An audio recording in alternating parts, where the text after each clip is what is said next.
Calling everyone, no, mag-start na po tayo. Yung mga kids po natin, pakipunta na po dito. We will start na po.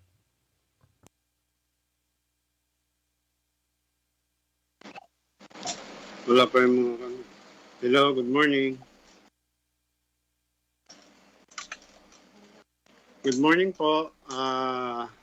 Welcome sa ating Lord's Day, ika-36, no?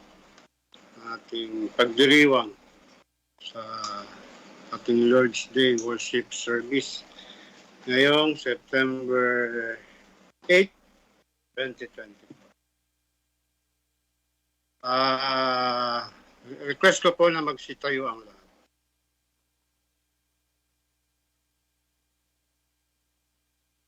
At open your Bible sa mga awit 116.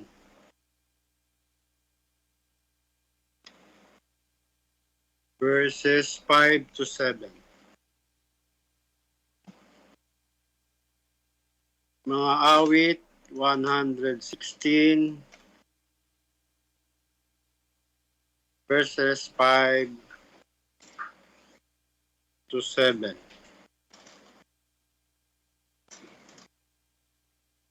Okay na po. Mga awit 116, 5 to 7. Okay, sige po. Verse 5. Mapagbiyaya at patuwid ang Panginoon.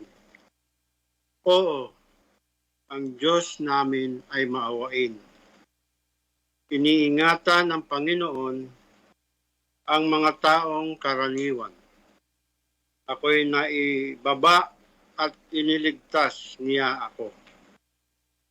Bumalik ka sa iyong kapahingahan o kaluluwa ko sapagkat pinakitunguhan ka na may kasaganaan ng Panginoon. Okay, let us pray. Panginoon, salamat po sa araw na ito. Salamat sa iyong dakilang pag-ibig na isinugo mo ang Espiritu ng iyong tanging anak sa aming mga puso. Nagkaroon kami ng kakayahan at pananampalataya. Sa kabila ng aming kakulangan, kahinaan, sabi mo nga, sa aming kahinaan, kami ay malakas. Bagamat ang aming katawang panlabas ay nabubulok, ngunit ang aming katawang pangloob ay binabago mo araw-araw. Salamat, Panginoon, at itinuring mo kaming iyong mga anak. Dahil dito, kami ay sumisigaw. Aba, Ama, salamat. Ito ang aming panalangin sa ngalan ni Jesus. Amen.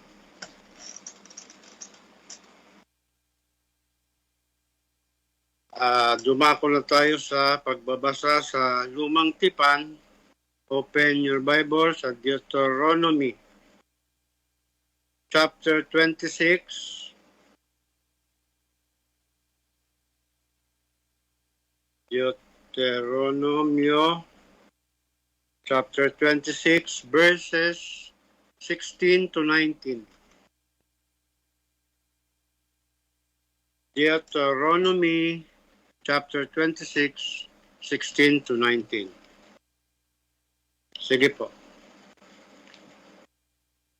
16. Sa araw na ito ay iniuutos sa iyo ng Panginoon mong Diyos, tutuparin mo ang mga tuntunin at mga batas na ito. Iyo ngang maingat na tutuparin ang buong puso at kaluluwa mo. Ipinahayag mo sa araw na ito na ang Panginoon ay ang iyong Diyos at ikaw ay lalakad sa kanyang mga daan at iyong gaganapin ang kanyang mga tuntunin at mga utos at mga batas at iyong papakinggan ang kanyang tinig. Ipinahayag ng Panginoon sa araw na ito na ikaw ay isang sambayanan na kayang sariling pag-aari, kanyang sariling pag-aari, gaya ng ipinangako niya sa iyo na iyong tutuparin ang lahat ng kanyang utos upang itaas ka sa lahat ng bansa na kanyang nilikha, sa ikapupuri, sa ikababantog, sa ikararangal, at upang ikaw ay maging isang banal na bayan sa Panginoon mong Diyos gaya ng kanyang sinabi. At sa ating bagong tipan, open your Bible sa 2 Corinthians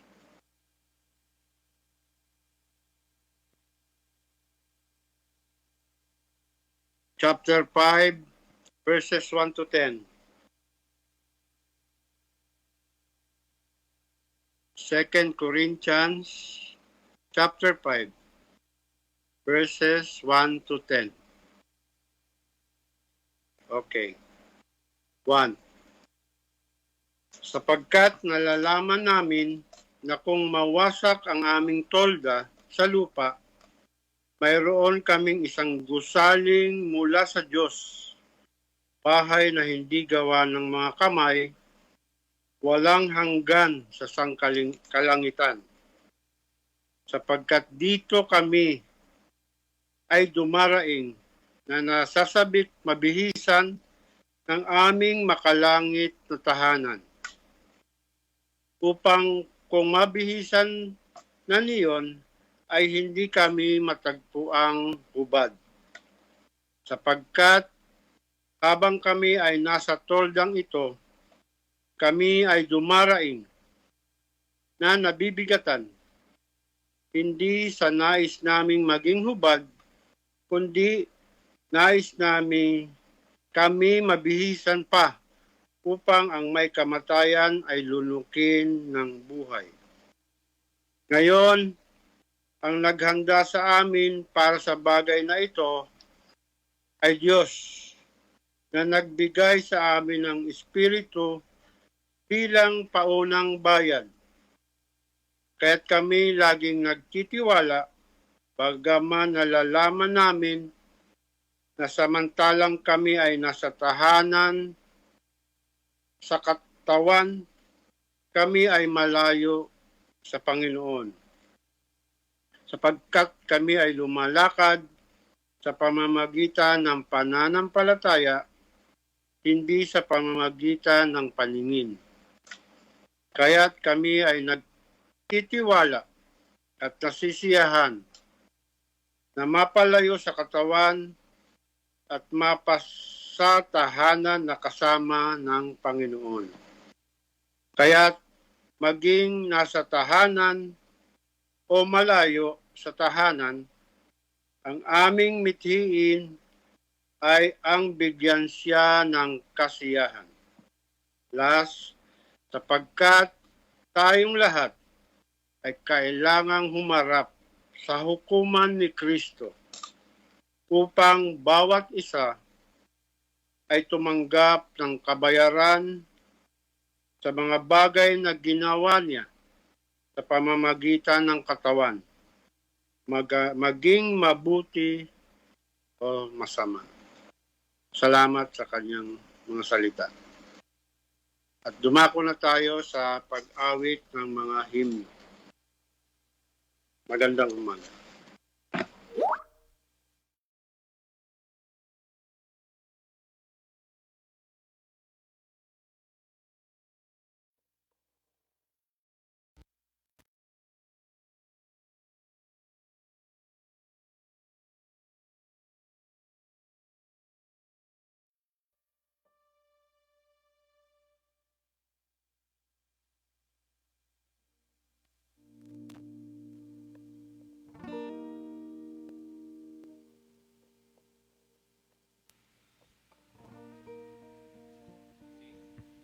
Sige po.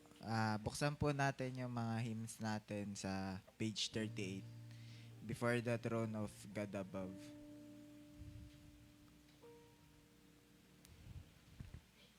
"38" po.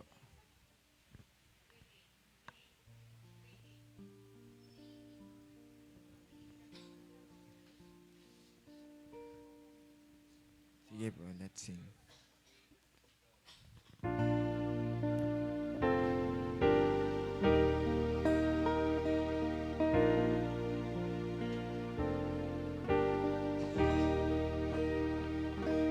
Before the throne of God above, I have a strong and perfect plea, a great high priest whose name is love, whoever lives and pleads for me. My name is graven on his hands, my name is written on his heart. I know that while in heaven he stands, no tongue can bid me thence depart. No tongue can bid me thence depart.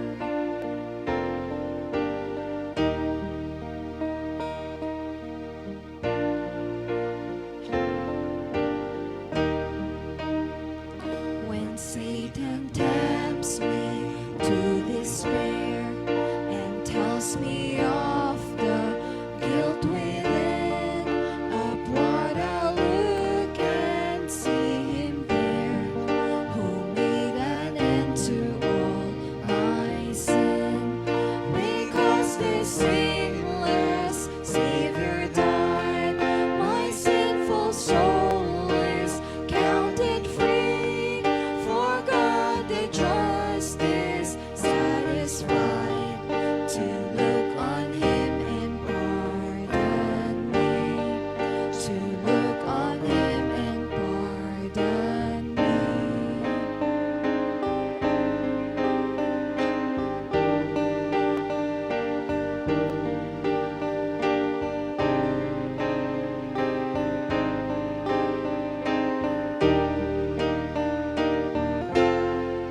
Behold, there the risen Lamb, my perfect, spotless righteousness, the great and changeable I am, the King of glory and of grace.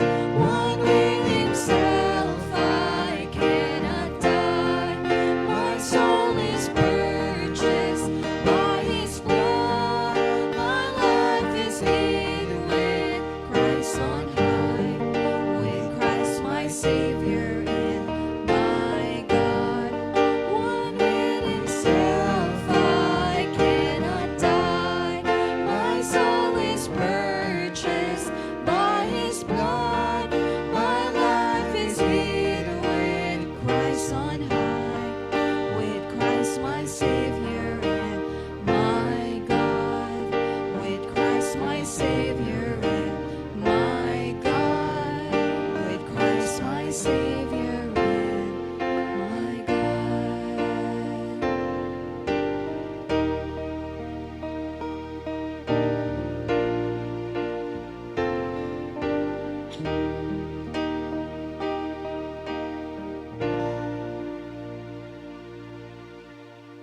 Next po natin, page 35 naman po. Turn your eyes. Okay. Sige po, sabay-sabay po natin kantahin.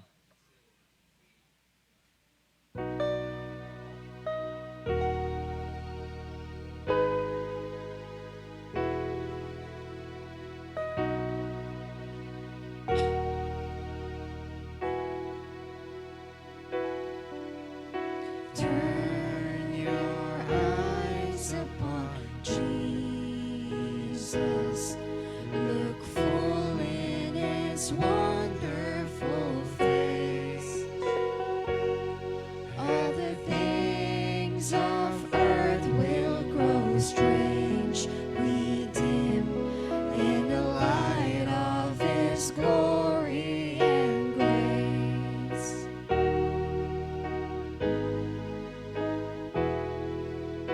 Turn your eyes to the hillside where justice and mercy embrace. There the Son of God gave His life for us, and our measureless debt was erased. Jesus, to You we lift our eyes. Jesus, the glory and our prize. We adore You, behold You, our Savior ever true. Oh Jesus, we turn our eyes to You.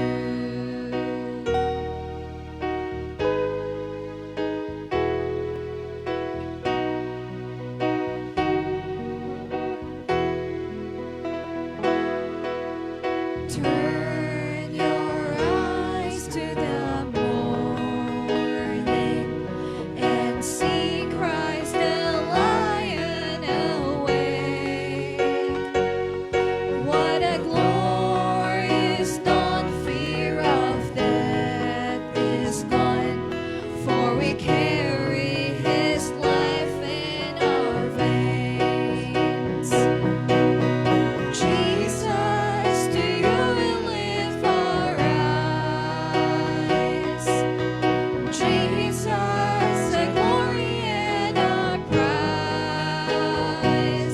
We adore You, behold You, our Savior ever true. Oh Jesus, we turn our eyes to You.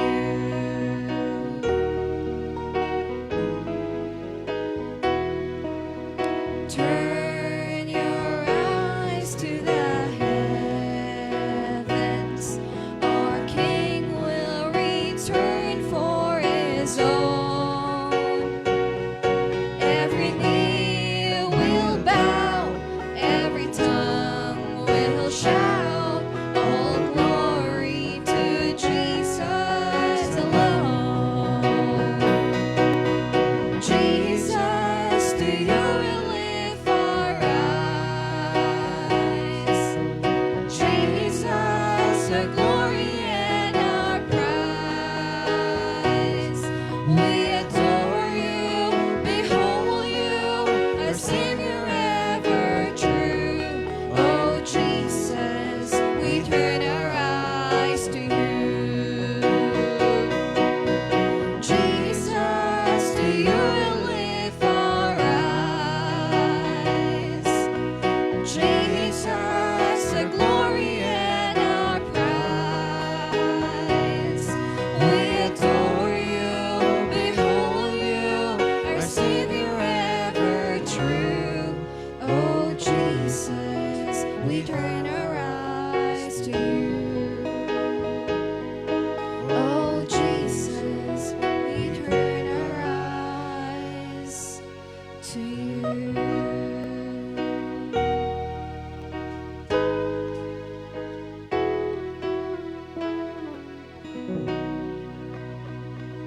Sige po, maaari na po tayong ay, ano po.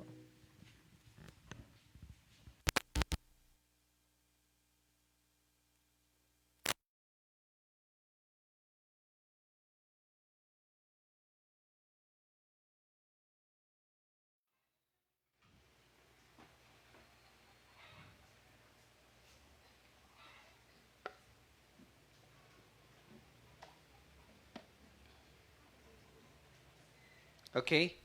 So, once again, magpatuloy po tayo sa ating pagsamba sa ating Panginoon sa pamagitan po ng bibigay ng ating mga handog bilang pagpapasalamat sa pagpapala at patuloy na pag-sustain po ng Panginoon sa bawat isa sa atin. So we have our box at the back. So pwede nyo pong ihulog dyan. And even sa mga online na kasama natin, you can also give through our GCash account. So makikita nyo naman yan sa live, no? So you can give whatever your heart's desire as a thanksgiving for our living God. At yun po ay magagamit po natin for our future plans sa pagpapahayag po ng salita ng Panginoon. And even if there are brothers and sisters na kailangan po ng pangailangan. So let us thank God for the blessings and let us pray. Salamat Panginoon sa patuloy na sustain mo po Lord sa bawat isa.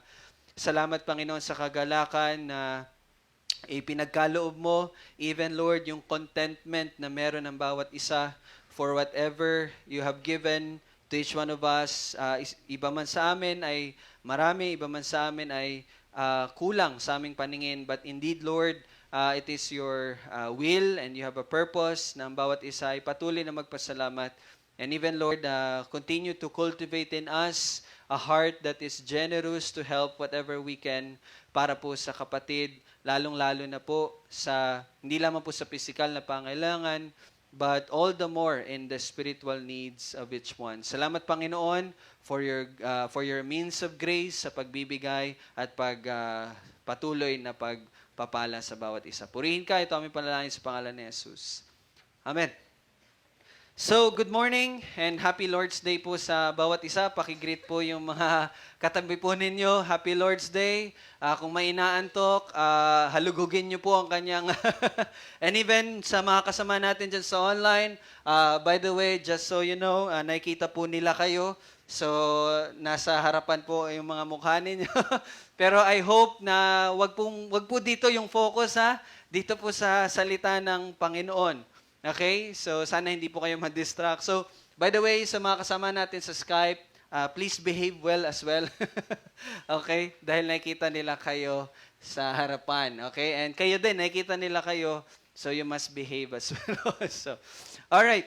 So, once again, good morning. And I'm so excited to share to you the great things and the word of the Lord. So, last Sunday, kung matatandaan nyo po, nagkaroon po tayo ng one verse na pag-aaral, and so we studied mga gawa, chapter 9, verse 43. So I would like to request each one of you to open your Bible sa mga gawa or Acts in English, chapter 10. So habang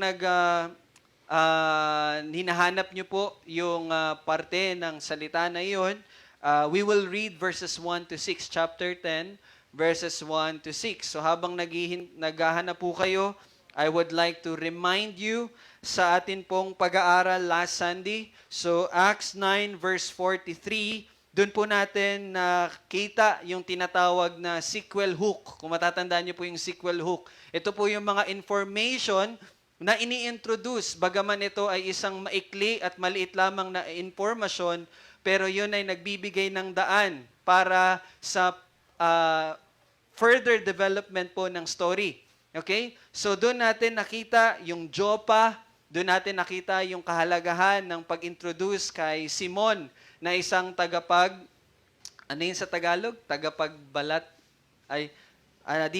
Tagapagluto ng balat or sa English, tanner.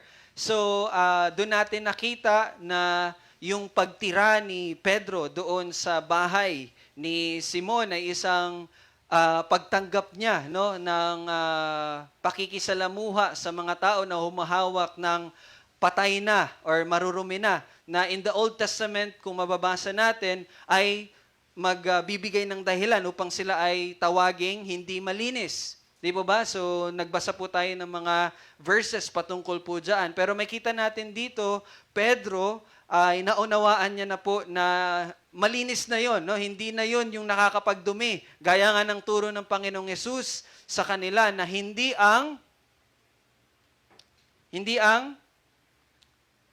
pagkain na pumapasok sa inyong mga bibig ang nakakapagparumi sa inyo, bagkus ang mga bagay na lumalabas sa inyong bibig na nagmumula sa ating mga puso. So, Pedro understood that. Pero, mas malawak pa pala yung katotohanan na ituturo ng Panginoon sa kanya. At mamaya makita natin yung understanding na magkakameron po si Pedro patungkol sa mga bagay na dati ay para sa kanila ay marurumi na ginawa palang malinis na ng ating Panginoon. And naintindihan natin na yun po ay ang mga hentil.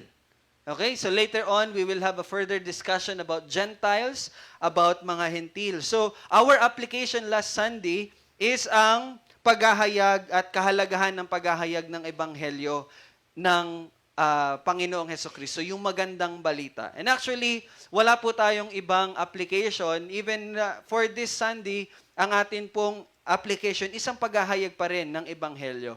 And so it's a great message for me dahil for the past few weeks or months, nahinto din po kami sa paghahayag ng Ebanghelyo. So I think the last harvest that we had was Stephanie.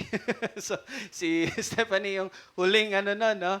So, habang hinahanda ko talaga to, ito talaga yung sa akin na you have to start preaching the gospel.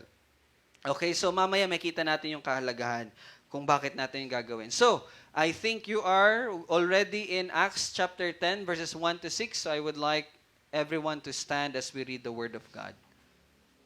Pati po sa online, please stand up as we're going to read the Word of our God. So, Acts chapter 10, mga gawa chapter 10, verses 1 to 6. All together, let us read. Sa Cesarea ay may isang lalaki na ang pangalan ay Cornelio, isang senturyon ng tinatawag na pulutong Italiano, isang taong masipag sa kabanalan at may takot sa Diyos, kasama ang kanyang buong sambahayan. Naglilimos ng marami sa mga tao at laging nananalangin sa Diyos. Minsan, nang may oras na ikasyam ng araw, nakita niyang maliwanag sa isang pangitain ang isang anghel ng Diyos na dumarating at sinasabi sa kanya, Cornelio. Siya'y tumitig sa kanya na may pagkatakot at nagsabi, ano yon, Panginoon? Sinabi sa kanya, ang mga panalangin mo at ang iyong mga limos ay umakyat bilang alaala sa harapan ng Diyos. Ngayon magsugo ka ng mga tao sa Jopa at ipatawag mo ang isang Simon na tinatawag na Pedro. Siya'y nanunuluyan kay Simon, isang tagapagluto ng balat na ang bahay ay nasa tabi ng dagat. Tayo po ay manalangin. Panginoon, salamat po sa iyong salita, sa pagbabasa nito at ngayon ay paghahayag. Panalangin ko po, Panginoon, na ang Espiritu Santo ang gumabay sa iyong lingkod, na ang bawat salita ay bibigkasin ay magmumula sa iyo, Panginoon. Indeed, Lord, ikaw sa iyong salita, ang iyong kapangyarihan upang turuan, sawayin, ituwid, at sanayan ng iyong mga anak. Panalangin ko po na ikaw magbigay sa bawat isa ng puso na lubos na nagagalak sa iyong kautusan, sa iyong salita, sa iyong kalooban, na kami ay mga tagapakinig at tagapagtupad nito para sa kaluwalhatian ng iyong pangalan. Ito aming panalangin sa pangalan ni Jesus. Amen. Let us all sit down.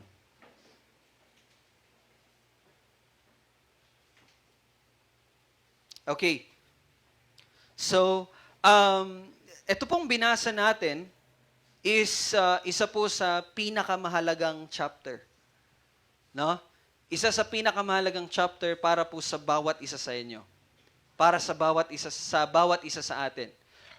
You must appreciate this chapter kasi ito po ay napakahalaga para sa atin na makita natin na ikaw at ako ay kabilang pala sa kaharian ng Diyos. Dahil tayo ay mga hentil. Okay, many times nababasa natin, naririnig natin yung salitang hentil, But many times, hindi natin siya nabibigyan ng halaga. Hindi natin siya na-appreciate. No? But this time, you must understand na bawat isa sa atin ay mga hentil dahil hindi tayo Hudyo. Hindi tayo Israelita. Hindi tayo ipinanganak ng isang tatay na Israelita at nanay na Israelita. Kaya tayo po ay mga hentil. And again, this chapter, itong chapter na to na babasahin natin is ang chapter po na kung saan makita natin ang pagbubukas ng Panginoon formally ng magandang balita para sa mga hentil. Ito po yung time na kung saan formally ay inilagay na ng Panginoon ang mga hentil sa kanyang iglesia, sa kanyang katawan. That's why, nung pinapakinggan ko si Dr. R.C. Sproul, sabi niya, this is one of my favorite chapter in the whole book of the Bible. Again, dahil doon niya nakita that he is part of God's promise. And yun din ang dapat natin makita. Now, there's a question. Para po mabigyan natin ng malinaw na pag-unawa, ano bang ibig sabihin ng hentil? Sino at ano ba ang mga hentil? Now, the very first definition na mabibigay natin for that is hindi nakakakilala sa tunay na Diyos. Okay? Or sa madaling salita, hindi mga Hudyo. Now, dahil tayo hindi mga Hudyo, dahil ang mga hentil ay hindi Hudyo, sila ay mga hindi nakakilala sa tunay na Diyos. Kasi ang tunay na Diyos ay ang Diyos ng Israel. Okay? So, kung matatandaan niyo po sa Bible study natin, di ba? One time, inaral natin yung story ni Elisha at ni Naaman. Ano yung huli na sinabi ni Naaman? Ngayon ay naunawaan ko at nakikilala ko na ang nag-iisa at tunay na Diyos ay nasa Israel. And that time, siya ay nagrepent. No? That time, he submitted his life sa nag-iisang tunay na Diyos. Sabi niya, hindi na ako sasamba sa mga Diyos-Diyosan siya ay taga-Syria, siya ay Syrian. No? He committed his life sa nag-iisa at tunay na Diyos. Because ang mga Gentiles, ang mga hentil ay hindi nakakilala sa tunay na Diyos. And you know what? Ang mga Hudyo, ang pananaw po ng mga Hudyo sa mga hentil ay mga marurumi. Tinatawag din ng mga Hudyo ang mga hentil na mga aso. Okay? Sa biblical terms, aso is a negative word. Kapag tinawag kang aso, okay, that's a negative word. Okay? Isang marumi o mababa na uri, parang ganun ang pagkakagamit sa salitang aso. That's why you remember sa Matthew, sinabi ng Panginoong Hesus, huwag niyong ibigay yung mga mahalagang, I forgot the exact word, di ba, sa mga baboy. Isa yan, baboy at sa mga aso. So, you see, ang mga Hudyo, ang pagkakatawag nila sa mga hentil ay marurumi, mga aso, at mga hindi tuli, uncircumcised. And kapag hindi ka tuli, ibig sabihin, you're outside the promise of God. You do not belong. Hindi ka kasama sa sambahayan ng Panginoon. Ganyan po ang pananaw ng mga Hudyo sa mga hentil. And up until to this day, ganon din po ang paningin ng mga Israelita, mga Hudyo sa mga hentil. Okay? Now, let us turn our Bible in Acts chapter 10, verse 28. Same chapter, verse 28.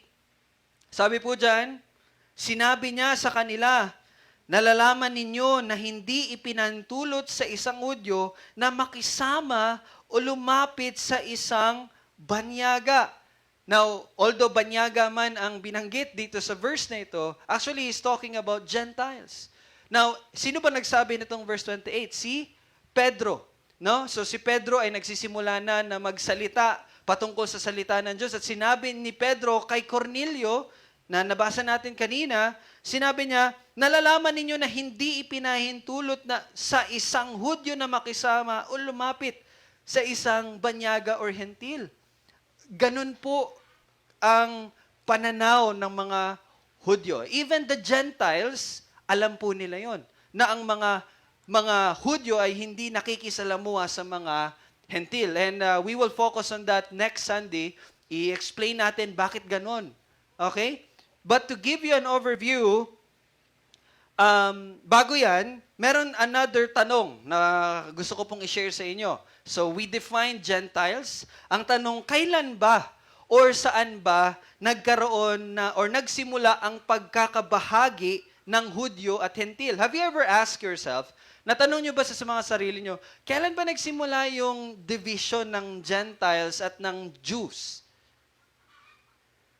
Di ba? If you will read the Bible, saan po nagsimula? Saan sinabi, saan dineclare, okay, that you are the Jews and they are the Gentiles? Saan nagsimula? So maybe some of you will say, siguro kay Abraham. So let us see if kay Abraham ba. Now, if you remember Adan, tama? Natatandaan niyo si Adan? Meron siyang anak. Ilan yung anak ni Adan? Na binanggit. Maraming anak si Adan. Pero if you're going to read the Bible, merong dalawa. Si Cain at si Abel. Pero pinatay ni Cain si Abel. So sino yung pumalit kay Abel? Si Seth. Si Seth. Now, from Seth, if you're going to read the Bible, magpapatuloy tayo sa Genesis chapter 5, we will read Noah. Okay? Inintroduce doon si Noah.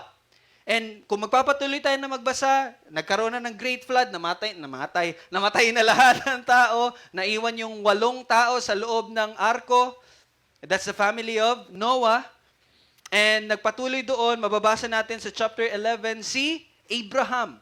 Now, sabi natin, maybe some of you will say, nagkaroon ng division, Jews and Gentiles sa panahon ni Abraham. But if we will say that, kung sasabihin natin na nagmula kay Abraham, meron pong anak si Abraham, di po ba? Si Isaac and si Ishmael. Pero alam natin na si Ishmael is hindi po Hudyo. They are not Jews. The line, yung linya ni Ishmael, hindi po mga Hudyo. So hindi po nagmula yung division from Abraham. Okay, so doon tayo kay Isaac. Okay, kay Isaac ba nagsimula yung division? So meron din pong 2 anak si Isaac. Sino? Sino anak ni Isaac? Si Esau and si Jacob. And alam natin na yung linya ni Esau ay hindi po mga Hudyo. Hindi po mga Hudyo yung kay Esau. Actually, yun yung kalaban talaga ng mga Hudyo, yung linya ni Esau. So, hindi po nagmula kay Isaac.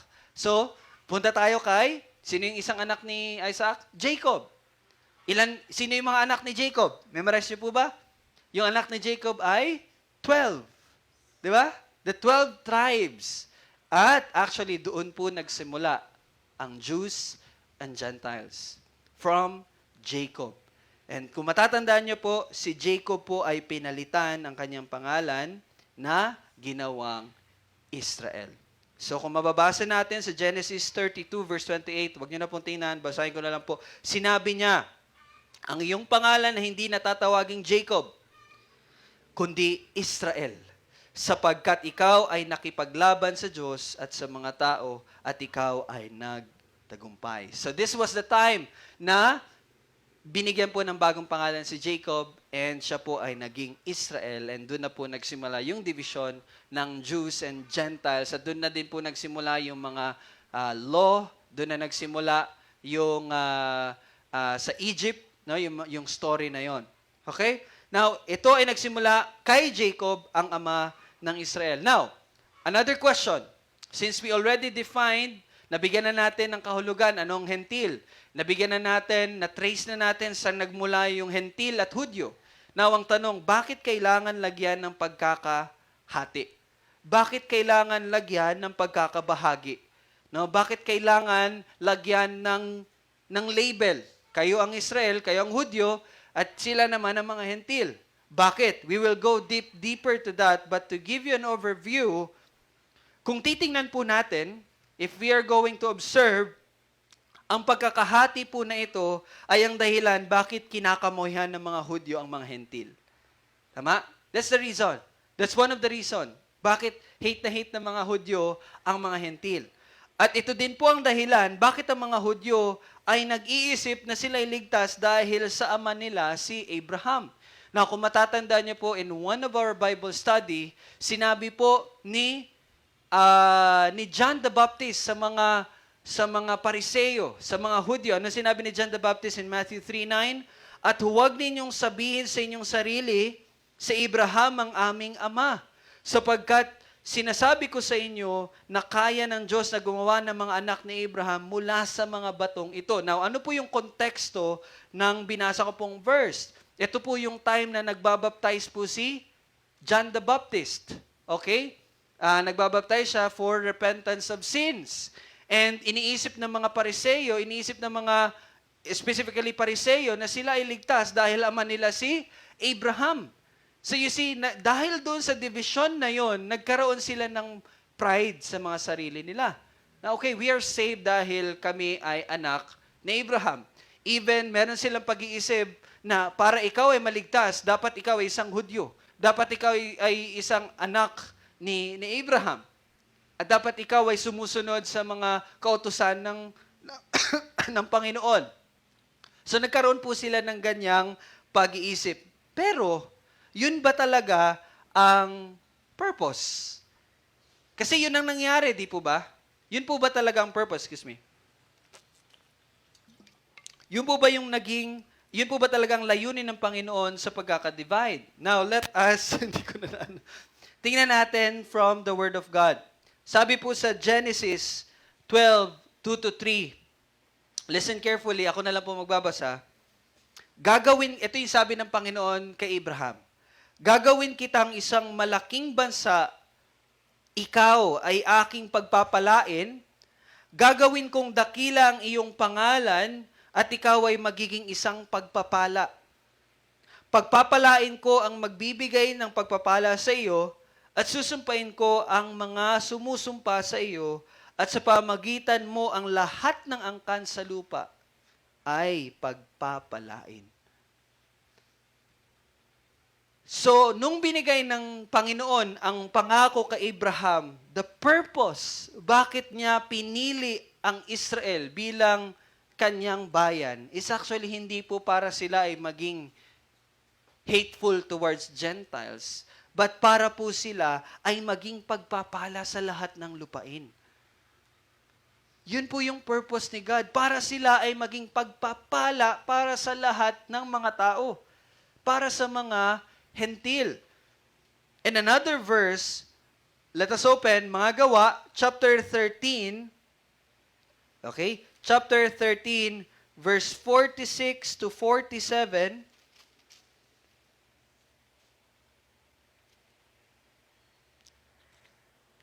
Kung titingnan natin dito sa sinabi ni 46-47, at nagsalita ng buong katapangan sina Pablo at Bernabe na nagsasabi, kinakailangang ipahayag muna ang salita ng Diyos sa inyo. Sino yung inyo dito? Yung mga Hudyo. Yamang inyong itinakwil ito, hindi nila tinanggap, at hinatulan ninyong hindi kayo karapat-dapat sa buhay na walang hanggan, kami ngayon ay babaling sa mga hentil. No? And verse 47, sapagkat ganito ang ipinag-utos sa amin ng Panginoon na sinasabi, inilagay kitang isang ilaw sa mga hentil upang ikaw ay magdala ng kaligtasan hanggang sa dulo ng daigdig. So, ang dahilan po bakit pinili ng Panginoon ang Israel or mga Hudyo bilang kanyang bayan ay upang sila po ang magturo sa hentil tungkol sa tunay na Diyos. Okay? And one more verse na babasahin ko po para sa inyo in Exodus 19. Ako na lang po. Exodus 19:46, sabi ng Panginoon, inyong nakita ang aking ginawa sa mga Ehipsyo, at kung paanong dinala ko kayo sa mga pakpak ng agila at kayo'y inilapit ko sa akin. Kaya't ngayon, kung tunay na inyong susundin ang aking tinig at tutuparin ang aking tipan, kayo ay magiging aking sariling pag-aari na higit sa lahat ng bayan, sapagkat ang buong daigdig ay akin. Sa akin kayo ay magiging isang kaharian ng mga pari at isang banal na bansa. Ito ang mga salitang sasabihin mo sa anak ni Israel. So ano po yung ating matututunan from that verse? Ang Israel ay pinili ng Diyos upang sila ay maging kaharian ng mga pari. Now, ano ba yung mga pari? Sila po yung mga naglilingkod sa templo ng Diyos. They are the servants of God. Banal na bansa para sa buong mundo. No, para sila po yung maging example at sila yung maging patotoo ng Diyos na tunay ngang merong Diyos. So actually, that's the purpose. Kalooban ng Diyos na ang Israel ay maging banal upang ituro sa mga hentil si Kristo. So yun po yung purpose at layunin ng Panginoon, bakit po nagkaroon ng division ang Hudyo at mga hentil. Hindi po para maging mapagmataas po ang mga Hudyo. Yun po yung pagkakamali na meron ng mga Hudyo. Over time, as time goes by, ito po yung naging pag-iisip ng mga Hudyo. Na hindi sila dapat makipagsalamuha sa mga hentil dahil sila ay marumi, dahil sila ay aso, dahil hindi sila tuli. They do not belong to the promise of God. They forgot or hindi nila naunawaan the very purpose of God, bakit sila pinili. And actually, yun din po ang bagay na mauunawaan ni Pedro sa chapter na ating mababasa. Kaya tingnan nyo po in Acts chapter 10, tingnan nyo sa chapter 10, verse 14 to 15. Sabi dyan sa 14 to 15, subalit, sinabi ni Pedro, hindi maaari, Panginoon. So, nag-no siya kay Lord. Bakit? Ano ba yung sabi niyang Panginoon? Para po magkaroon kayo ng overview, tingnan niyo yung verse 13. Dumating sa kanyang isang tinig, tumindig ka, Pedro, magkatay ka at kumain. So yun yung utos sa kanyang pangitain, kumain daw. Ano ba yung nakita ni Pedro? Verse 12. Nakita ni Pedro ang lahat ng uri ng mga hayop na may apat na paa at ang mga gumagapang sa lupa at mga ibon sa himpapawid. Actually, ito pong mga sa verse 12 na binanggit, yun po yung mga pagkain o mga hayop na hindi dapat kainin ng mga Hudyo na mababasa natin sa Old Testament. Pero ano yung utos sa kanya in verse 13? Magkatay ka at kumain. That's why in verse 14, ano yung naging tugon ni Pedro? Hindi maaari, Panginoon. Yung sagot niya. Di ba? Sapagkat kailan may hindi ako kumain ng anumang bagay na marumi at karumal-dumal. Ganon yung description niya. Di ba? And in verse 15, muling dumating sa kanya ang tinig sa ikalawang pagkakataon. So sumagot. Anong sabi? Ang nilinis ng Diyos ay huwag mong ituring na marumi. At this time, hindi pa po naunawaan ni Pedro, ano ba yung ibig niyang sabihin? Iniisip niya lang pagkain.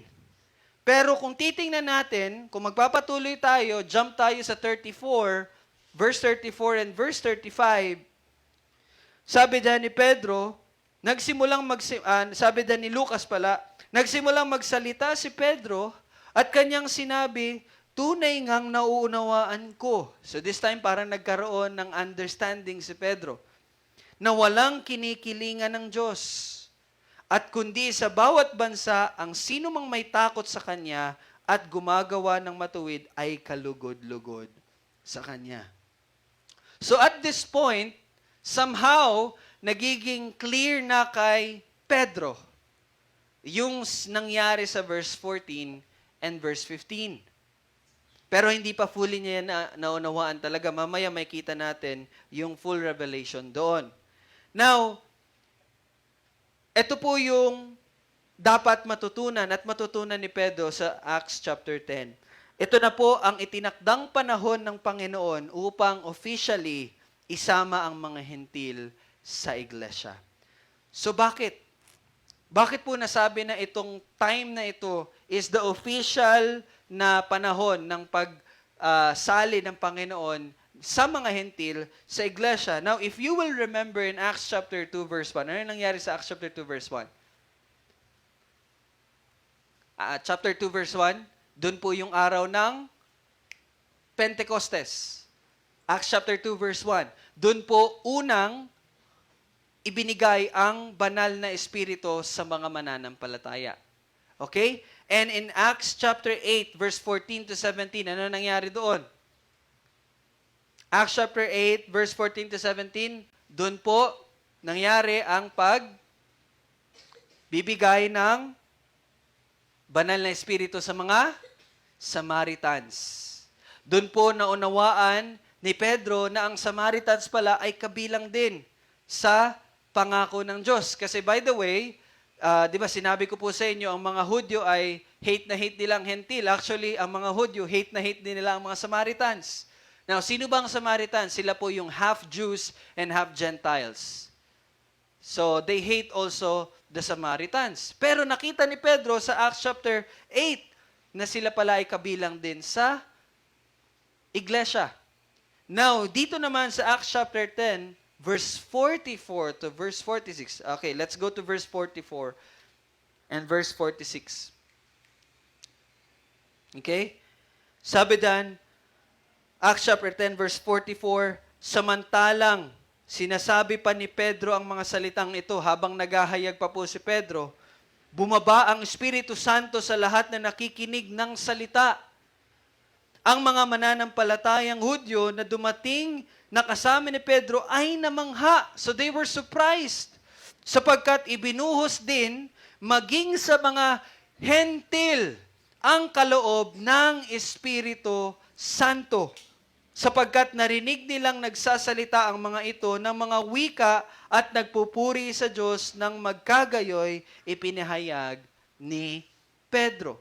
So you see, in Acts chapter 10, you will see the yung formal na pagsasali ng Panginoon sa mga hentil sa iglesia. Dahil nakita din nila Pedro na sila din ay biniyayaan ng Espiritu Santo. That's the purpose po. Now, let's go to our text. Let's go to verse 1. Let's see kung paano po natin makita yung development ng story na ito. In verse 1, sa Caesarea ay may isang lalaki na ang pangalan ay Cornelio, isang centurion na tinatawag na pulutong Italyano. Now, alam niyo po ba itong lugar na Caesarea ay sentro po ng Roman government sa Judea.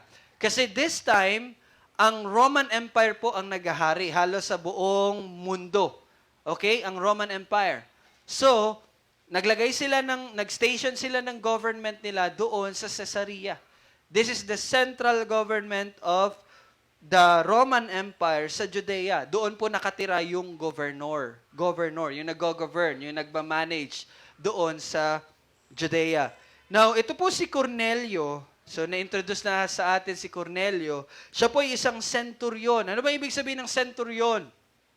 Hindi po siya maraming sinturon. Okay? Ang centurion po ay isang commander ng mga sundalo na meron po siyang 100 na sundalo under him. Okay? So, ganun po kalaki yung kanyang parang sundalo, 100.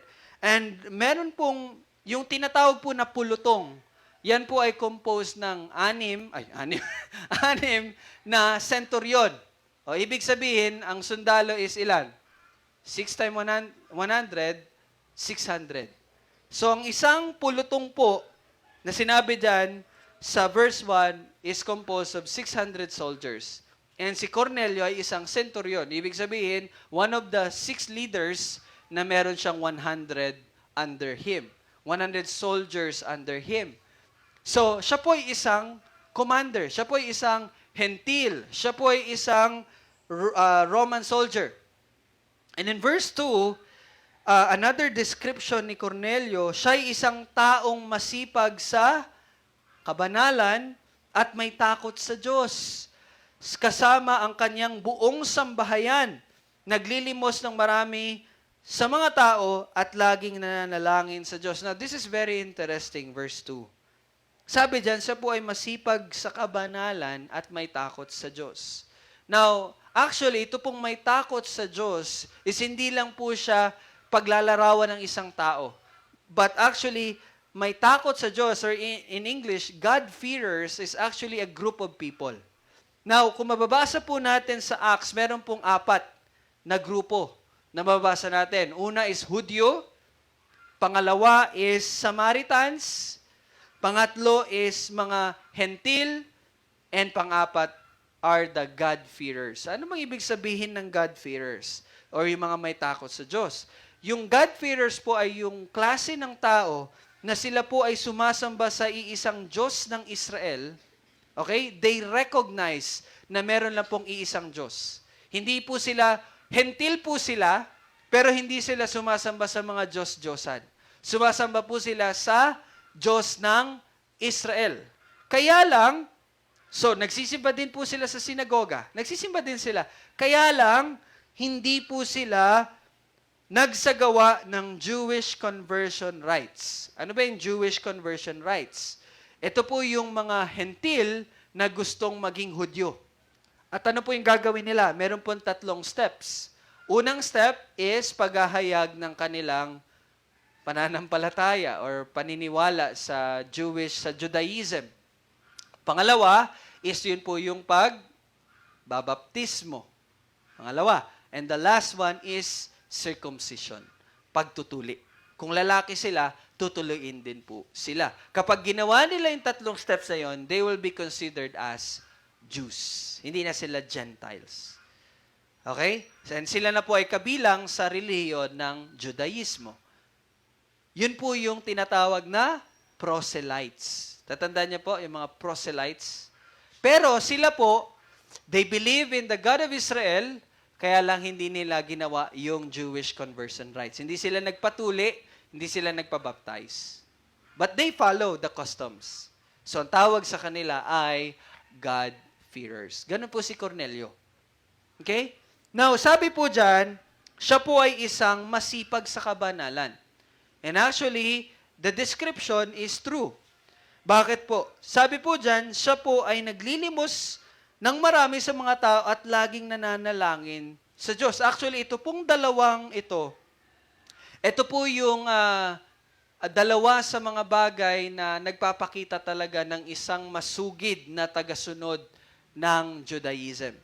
Laging naglilimos, hindi po para sa kanilang sarili, naglilimos sila upang ibigay sa mga nangangailangan at sila po ay nananalangin lagi. Yun po yung ginagawa nila. Now, if you remember, sa one of our Lord's Day worship service message, natatandaan niyo po ba yung Acts chapter 6? Ano nangyari doon?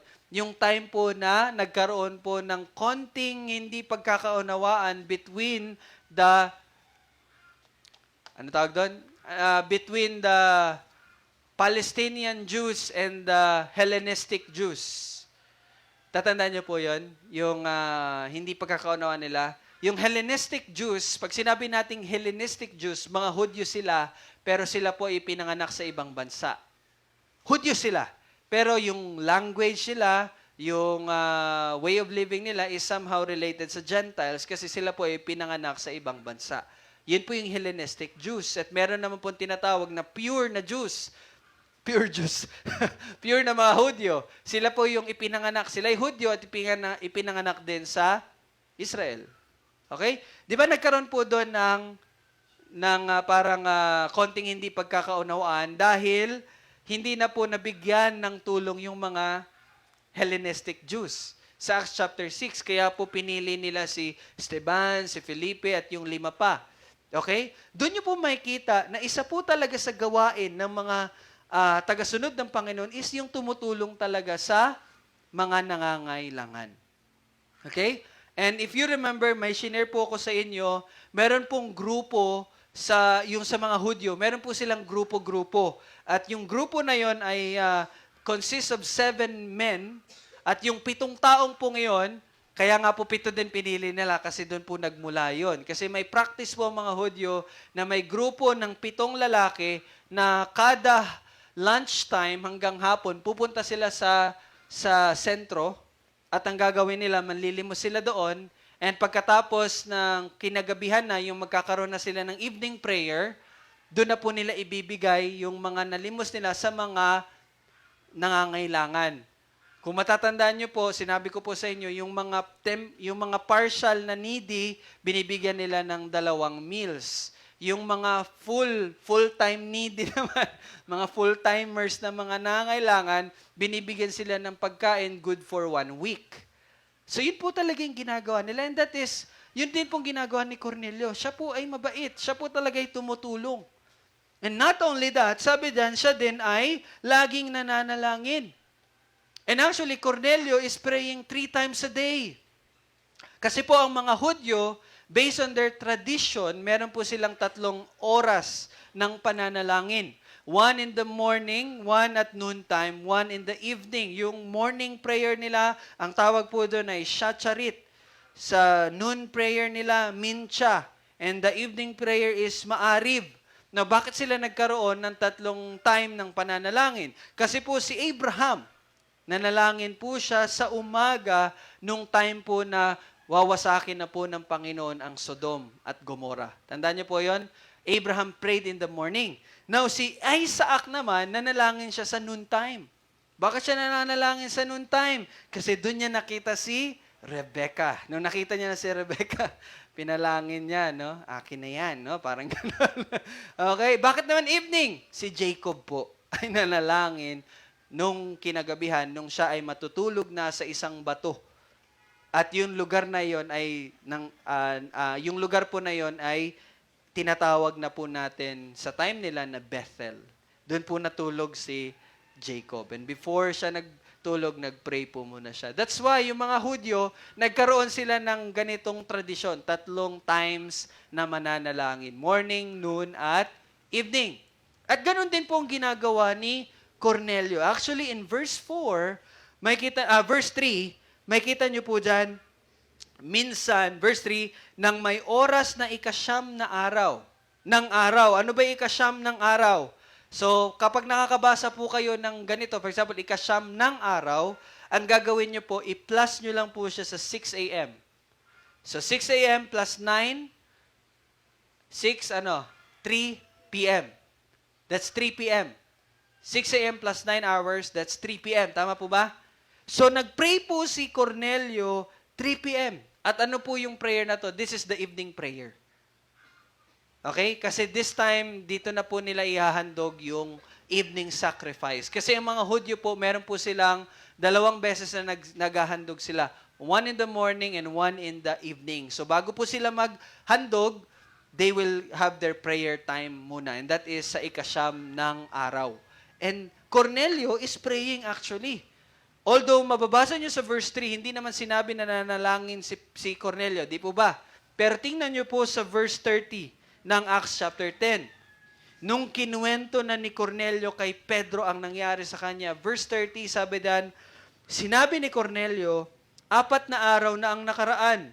Mga ganitong oras ng 9 na oras, ako'y nananalangin. So you see, ganyan po ka-devoted si Cornelio. He is really praying. At sa kanyang pananalangin, no, nakita niya ang isang maliwanag sa isang pangitain at yun, doon niya nakita ang anghel ng Diyos. At sinabi ng anghel sa kanya, Cornelio. Now, dito nyo po makikita sa verse 3 na similar po ang nangyari kay Cornelio, gaya na nangyari kay Zechariah. Sino nga po si Zechariah? Ama ni John the Baptist. Di ba? Nung inihayag ng Panginoon sa kanya na siya magkakaroon ng isang anak, nakita niya din pong isang anghel. Even kay Mary. Di ba? Si Mary, nung inihayag ng Panginoon sa kanya na sa kanya, siya ang magdadala ng anak ng Diyos. Nagpakita din po ang isang anghel. Even kay Felipe. Di ba? Nung time na inutusan, nung iniligtas ng Panginoon ng isang eunuko, di ba? Nagpakita ang isang anghel kay Felipe. Even kay Pablo, nung iniligtas po siya ng Panginoon, nakita niya ang isang liwanag. Pero at that time, ang nakita niya talaga isang Panginoong Jesus. And even kung matatandaan nyo, nung nakakulong po sila Pedro at sila Juan, may isang anghel na nagpakawala sa kanila. Now, bakit ko po yun sinabi sa inyo? Dahil gusto ko po makita ninyo na sa panahong ito, even kay Cornelio ang nangyari sa kanya sa verse 3, dito po natin makikita ang direktang pagkilos ng Panginoon. Okay? So ito po ay itinalaga ng Panginoon kasi God is moving and God is fulfilling kung ano man po ang itinakda niya para sa taong ito na nagngangalang Cornelio. So God is directly working in Cornelio na nagpakitang isang anghel sa kanya. And in verse 4, makikita natin dyan, siya'y tumitig sa kanya na may pagkatakot. So similar, same na reaction na nangyari, na naging reaction nila Zechariah, nila Mary, nila Pablo, nila Felipe. Okay, sila'y natakot at sinabi ni Cornelio, ano yun, Panginoon? Now, sinabi sa kanya, ang mga panalangin mo at ang iyong mga limos ay umakyat bilang alaala sa harapan ng Diyos. Now, in verse 4, makikita niyo po dito na ang kanyang mga ginagawa, yung pananalangin niya, yung kanyang paglimos at pagtulong sa mga nangangailangan, ang kanya pong mga ginagawa, bagaman hindi pa niya nakikilala si Jesus. Now, listen carefully and take note. Yung mga ginagawa ni Cornelio, bagaman hindi pa niya nakikilala ang Panginoong Jesus, ay naging katanggap-tanggap na po sa Diyos. Okay? Wala pa man, hindi pa niya nakilala sa Jesus, pero naging katanggap-tanggap na sa Panginoon yung ginagawa ni Cornelio. So ano pong ibig sabihin nito?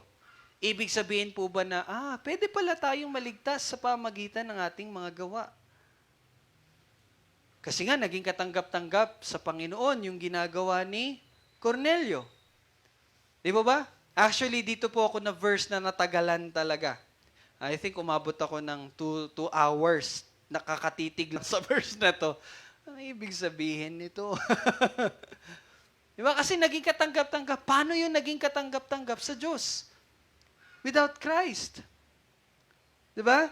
Now, kung mababasa po natin, ang ating mga aksyon po ay may makatuwirang bunga. Tayo man po ay hindi mananampalataya, ang isang tao man ay hindi mananampalataya, at ang isa ay mananampalataya, we are equally accountable sa lahat po ng ating ginagawa. Kasi meron po tayong pag-iisip na kapag hindi ka mananampalataya ni Jesus, kahit anong gawin mo, invalidated yan kay Lord. Di ba? And then, meron din tayong pag-iisip on the other side na kapag ikaw ay isang mananampalataya, kahit gumagawa ka man ng mali, yan ay okay pa rin kay Lord. Meron po ba tayong pag-iisip na ganon? Diba? Kasi believer na ako eh. So, kahit anong gawin ko, acceptable pa rin kay Lord dahil kay Kristo. Actually, that's a very wrong mindset. Mali po yung pag-iisip na yon. Mali din po na isipin natin na yung mga hindi mananampalataya, kapag gumagawa po sila ng mga bagay na mabubuti, ay hindi po yon nakikita ng Panginoon. Nakikita po yun ng Panginoon. Kaya lang, hindi po yun yung paraan para sa kaligtasan. But the Lord is still just. Ano pong ibig ko pong sabihin? Common grace. Kapag ang isang tao, siya'y tumutulong sa isang tao, hindi man siya mananampalataya ni Kristo, somehow, ang bumabalik pa rin sa kanya yung mga magagandang bagay, di po ba? Nagkakaroon ka ng mabubuting kaibigan. Nagkakaroon ka ng favor from mula sa ibang tao. Di ba? Although, hindi yun yung batayan sa kaligtasan mo. Okay? So we have to understand na ito pong nangyari kay Cornelio, actually, kaya lang kay Cornelio, it's a different scenario. Kasi siya po, actually, he recognized God. Kilala niya po ang tunay na Diyos ng Israel. Kaya naging katanggap-tanggap yon sa ating Panginoon. Kaya lang, kulang pa yung kanyang kaalaman patungkol sa kompletong pagliligtas ng Panginoon. Kaya nga, sa tagpong ito in Acts chapter 10, makikita natin na kumilos ang Panginoon kasi hindi yung mga ginagawa na paglilimos, pagtulong sa mga may hirap at pananalangin, hindi yun yung mga makakaligtas kay Cornelio. Kaya kailangan na marinig ni Cornelio ang ebanghelyo ni Hesu Kristo. Kasi yun lang ang makakapagligtas kay Cornelio. Now, let me go back muna sa mga actions natin. Yung mga binanggit ko po kanina, na meron po kasing pag-iisip ang mga iba sa mga believers, they think na kahit na gumagawa sila ng mali, they are still, okay pa rin yun dahil kay Kristo. Now, hindi ko po ibig sabihin na masaya si Lord sa ganung bagay, but ang ibig ko pong sabihin, nagiging relax po kasi yung mga mananampalataya dahil sa ganung pag-iisip.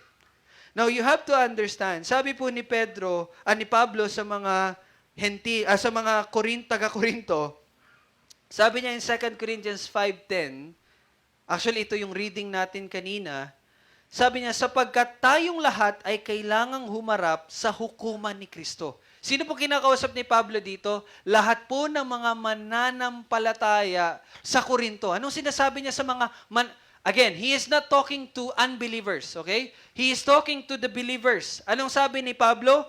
Sapagkat tayong lahat, bawat isa sa atin, ay kailangang humarap sa hukuman ni Kristo.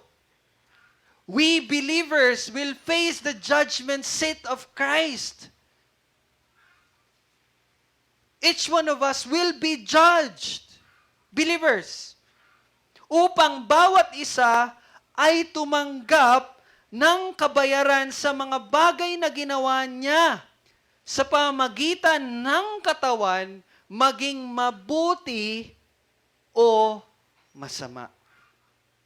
Ibig sabihin po, yes, you are saved by grace, but lahat po ng ginagawa natin, good or bad, will be judged. At matatanggap natin yung karapat-dapat sa lahat ng ating mga ginawa.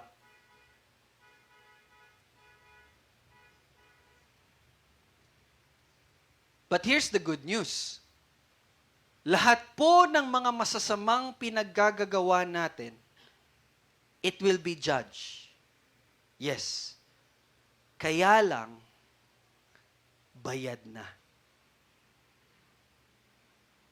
Yun yung kagandahan ng biyaya. Lahat ng mga masasamang ginawa natin noon, ginagawa natin ngayon at gagawin pa natin ngayon. It will be judged, kaya lang, ang makikita na doon is yung ginawa na pagbabayad ng Panginoong Jesus. So ano po yung natitira? Yung mga mabubuting ginagawa natin. Ano naman mangyayari doon? Yung mga mabubuting ginagawa natin, yun naman ang gagawing batayan ng Panginoon upang bigyan tayo ng reward. You see? What you will receive are the rewards. That's grace. Yun yung grasya ng Panginoon. Yun yung biyaya ng Panginoon. So ano yung dapat na maging reaction natin? Ano yung dapat na maging tugon natin? Ganun pala. So, patuloy ako sa kasalanan kasi bayad na ni Kristo eh. Okay na yung eternal life sa akin, di ko na kailangan yung rewards mo, Lord.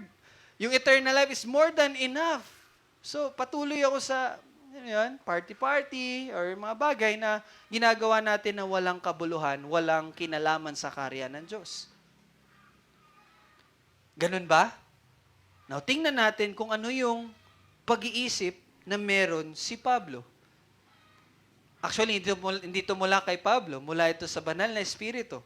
Mula ito sa salita ng Diyos. Actually, bago niya sinabi yung verse 10, sinabi niya muna yung verse 9. Ano ba yung verse 9? Kaya't maging nasa katahanan o malayo sa tahanan. Ano ibig sabihin ni Pablo dito? Yung nasa loob ka ng bahay or nasa labas ka ng bahay. Hindi po. Sinasabi niya dito, maging nasa tahanan. Ibig sabihin, kung siya pa'y buhay pa, nandito pa siya sa kanyang katawan. Or siya'y namatay na, malayo sa tahanan. Ibig sabihin na namatay na. Kasi yung tahanan dito na binabanggit, yun yung katawang lupa natin. Sabi niya, kaya maging nasa tahanan o malayo sa tahanan ng aming mithiin. This is the goal. Ito yung goal na meron sila Pablo na isang mananampalataya. Ang aming mithiin ay bigyan siya ng kasiyahan. So, ibig sabihin pala, yung pagkakaunawa ng ating mga ginagawa, mabuti man o masama, ay paghuhukuman, ay nagbibigay ng dahilan kay Pablo at sinabi niya to sa mga taga-Korinto na dahil doon, kaya, di ba? Kaya, maging buhay ka man or mamatay ka man, ang ating mithiin, the only desire and goal that we have is bigyan siya ng kasiyahan. To live for His glory. Mamuhay para sa kanyang kaluwalhatian. Kaya po, nakakalungkot na isipin, di ba minsan, kapag tayo po, hinahayaan tayo na gawin yung mga bagay na gusto natin, na hindi naman, wala namang kinalaman sa karya ng Diyos. Dahil nga, by grace of God, ligtas na tayo. Minsan kapag hindi po, hinahayaan tayo sa paggawa ng ganun, wala po tayong reaksyon. Okay lang sa atin. Pero kapag pinapaalalahanan na tayo na mag-aral, manalangin, disiplinahin ang sarili, piliin ang pag-aaral kesa sa pagganito, minsan iniisip natin, legalismo. Nakakalungkot. Kapag hinahayaan ka sa mga bagay na mga gusto mo, okay lang sa'yo. Pero kung kailan naman i-encourage ka na gawin yung mga bagay na may kabuluhan at kinalaman sa karya ng Diyos, iisipin natin legalismo. No, that is not legalism.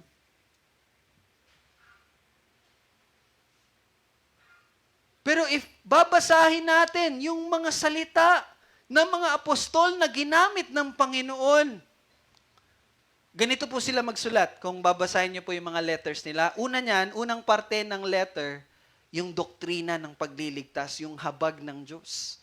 And alam niyo po ba, the later part, yung kasunod nun, doon na nila sasabihin yung mga resulta noon. Doon na nila sasabihin, huwag kang mangabit, huwag kang mangamatay, mag-aral ka ng salita. Doon na nila sasabihin kasi yun yung mga resulta ng habag, biyaya ng Panginoon. So kung kayo man po ay pinapaalalahanan, kung kayo man po ay binibigyang pansin sa mga ginagawa ninyo na sinasabihan kayo na siguro mas mabuti kung ito na lang gawin mo, ikalugod nyo po yun.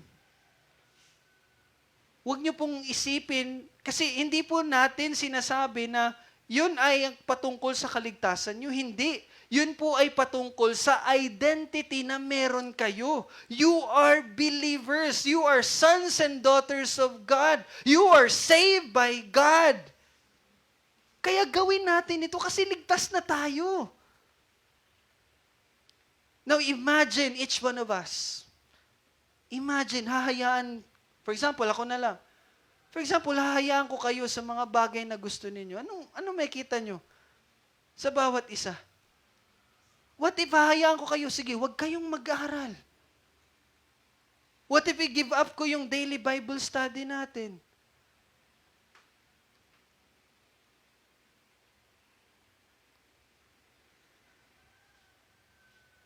May encourage po ba kayo sa buhay ng isa't isa? No.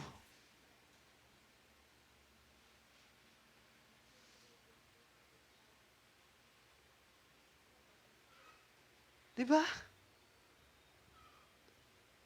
Kaya tingnan nyo si Pablo. The very words of Apostle Paul.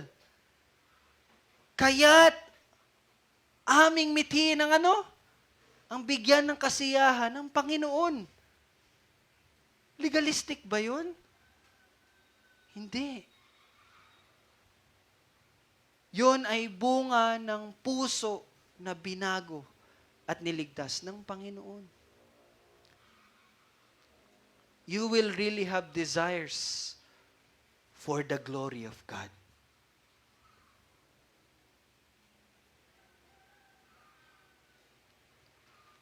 Kaya po, tayo na mga mananampalataya, higit sa mga hindi mananampalataya, maghangad po tayo na gumawa ng mabuti. Di ba, you will see unbelievers, mga hindi nakakilala kay Kristo, pero masugid na tumutulong sa ibang tao. Kung sila nga na walang Panginoon nagagawa nila yon, how much more tayo? And actually, tayo po ay dapat gumawa ng mabubuting gawa dahil sabi sa Ephesians 2:10, sapagkat tayo'y kanyang pinakamahusay na gawa na ninalang kay Kristo, Jesus, para saan? Sa mabubuting gawa. Tayo inihanda ng Diyos para saan? Mabubuting gawa.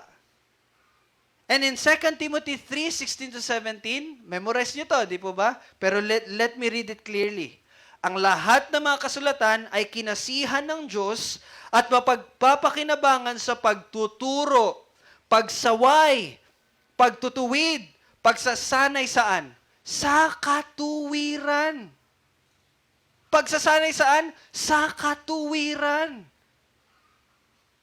So, kung kayo man po ay laging ini-encourage na idisiplina ang sarili nyo, magharal kayo ng salita. Kasi yun ang sinabi ng salita ng Diyos. The Word of God is hindi magpapalaki ng ulo nyo na magiging matalino kayo sa lahat ng doktrina, lahat ng theological terms. Hindi. But the Word of God must train you. Saan? Katuwiran. At ano po bang katuwiran? Buhay mo yan. Buhay na ipinamumuhay mo. That's the purpose. Why we study theology. Not to be, hindi para maging matalino. Para maging obedient sa Panginoon. Legalism? No. Obedience.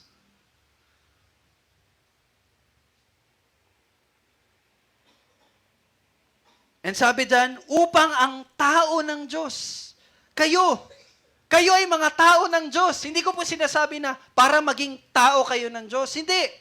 Kayo po ay tao na ng Diyos kasi you are saved by grace through faith in Christ. Wala na tayong tanong doon. Now, upang ang tao ng Diyos ay maging ganap. Perfect. Now, hindi po natin tinuturo yung perfectionism, pero sa salita ng Diyos para maging ganap.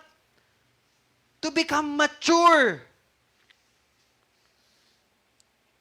Nasasangkapang lubos ng ano? Sa lahat ng gawang mabuti, you see? So, ibig sabihin, dapat yung nakikita sa atin is yung mabuting gawa. Now, hindi ko po sinasabi yung charity. It's part of it. Charity, pagtulong sa ibang tao, it's part of it. But kasama doon, yung character, personality. Paano tayo makisalamu sa ibang tao? Paano natin tinitingnan yung mga hindi mananampalataya? Do we have compassion towards them? Or sometimes minamakpar natin sila?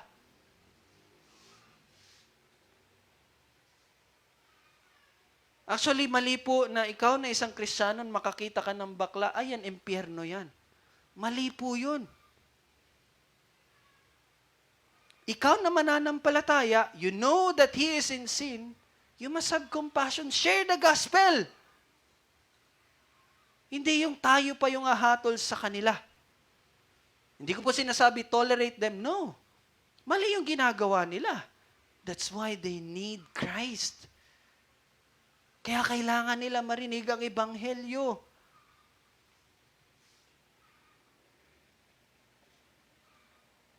At sa mabubuting gawa natin, doon po maluluwalhati ang Diyos. Matthew 5:16. Paliwanagin ninyo nang gayon ang inyong ilaw sa harap ng mga tao upang makita nilang inyong mabubuting gawa at luluwalatiin nila ang inyong Ama na nasa langit.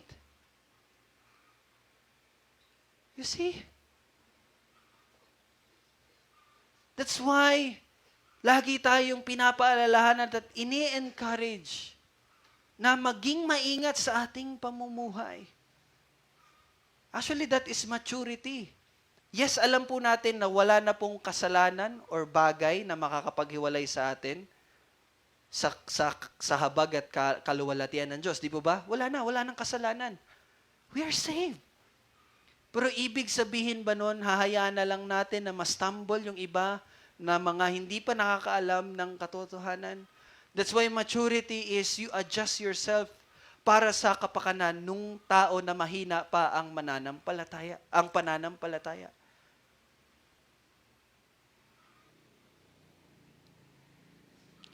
Now, gaya po ng pagsubok na pagpapakita sa atin ng katotohanan ng pananampalatayang ipinagkaloob sa atin ng Diyos. James, di ba? Ano sabi ni James? Malugod kayo sa tuwing kayo ay humaharap sa mga pagsubok. Di ba? Kasi doon po matetest yung faith natin at makikita natin na tunay nga na tayo ay pinagkalooban ng pananampalataya ng Panginoon. Now, same, katulad po ng mga pagsubok, ang paggawa po ng mabuti at paglago sa ating pamumuhay ay pagpapatunay na tayo po ay niligtas ng Diyos. Can we open our Bible in 2 Peter chapter 1? Malapit na po tayo matapos. 2 Peter chapter 1. So I want you to open your Bible.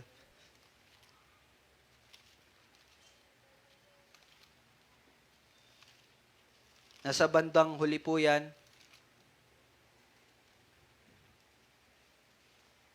After ng Santiago, una Pedro, and ikalawang sulat ni Pedro. 2 Peter chapter 1.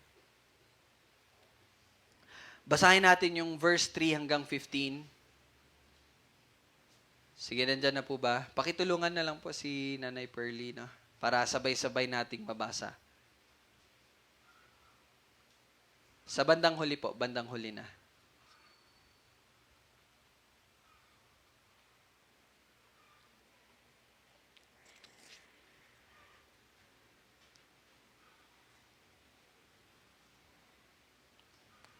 Ikalawang sulat. Yan.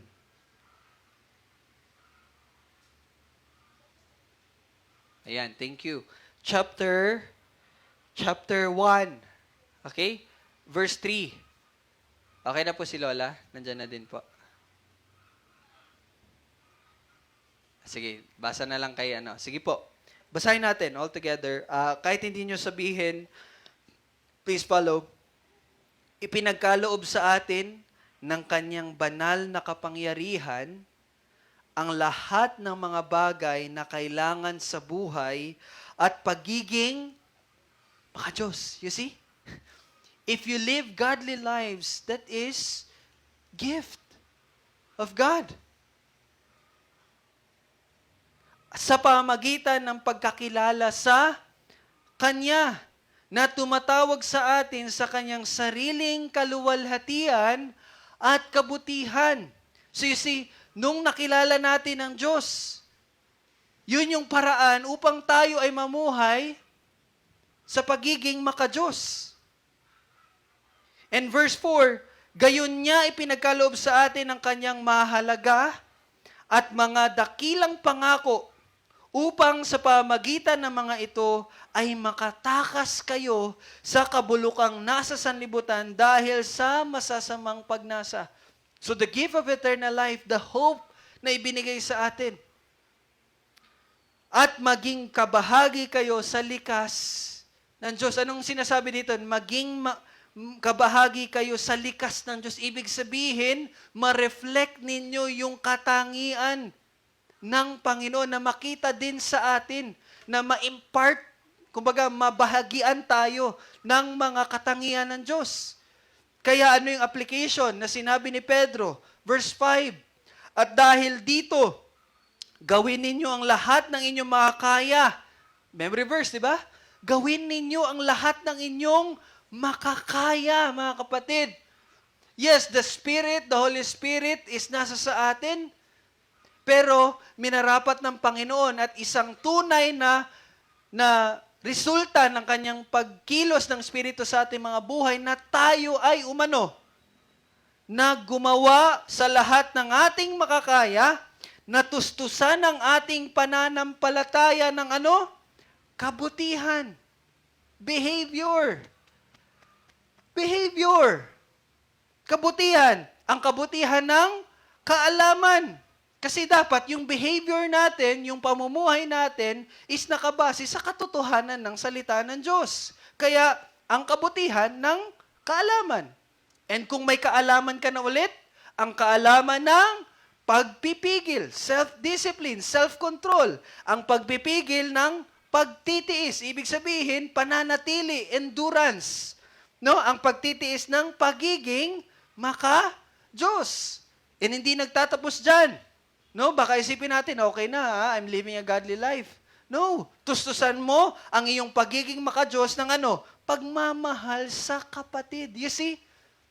Kasi whenever we grow, kapag nagmamature na tayo, doon na rin nagsisimula yung puso natin para sa ating mga kapatid. Hindi na po para sa sarili lang natin. But we will start to think para sa kapakanan ng ibang tao. Di ba?